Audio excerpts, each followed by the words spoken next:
പ്രതിപക്ഷ ഉപനേതാവ് പദവി നൽകാത്തതിലുള്ള അതൃപ്തി പരസ്യമാക്കി CPI. മുന്നണി ഒരു പാർട്ടിയുടെ മാത്രമല്ലെന്ന് CPI സംസ്ഥാന സെക്രട്ടറി ബിനോയ് വിശ്വം തുറന്നടിച്ചു. എപ്പോഴും പറയേണ്ട കാര്യം എന്താ? അതേ കാര്യത്തിൽ നിന്ന് പറയുമ്പോഴത്തേക്കും ആവശ്യമില്ല. ഞങ്ങളുടെ നിലപാട് വളരെ വ്യക്തമാണ്. CPIക്ക് ഒറ്റ നിലപാടേ ഉള്ളൂ. അപ്പോൾ ഒരു മുന്നണിക്കൊരു മുന്നണി രീതിയുണ്ട്. അതൊരു പാർട്ടിയുടേതല്ല, അത് ജനങ്ങളുടേതാണ്. തർക്കങ്ങളെല്ലാം തീർക്കാൻ പറ്റും എന്ന വിശ്വാസം CPIക്കുണ്ട്. മുന്നണി ഞങ്ങളുടേതുമാണ്, അവരുടേതുമാണ്, ഓരോ പാർട്ടിയുടേതുമാണ്. ഒരു പാർട്ടിയുടെ മാത്രമല്ലത്.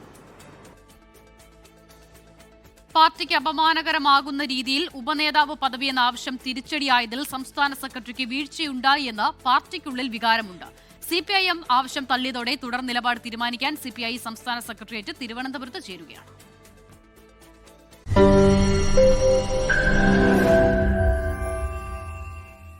ലോകത്തെവിടെയായാലും ഏത് സമയത്തും 24 വാർത്തകളും ഓഗ്മെന്റഡ് റിയാലിറ്റി പാക്കേജുകളും എക്സ്പ്ലെയിനറുകളും വിശദമായി കാണാൻ ഞങ്ങളുടെ YouTube ചാനൽ നിങ്ങൾക്ക് സബ്സ്ക്രൈബ് ചെയ്യാം.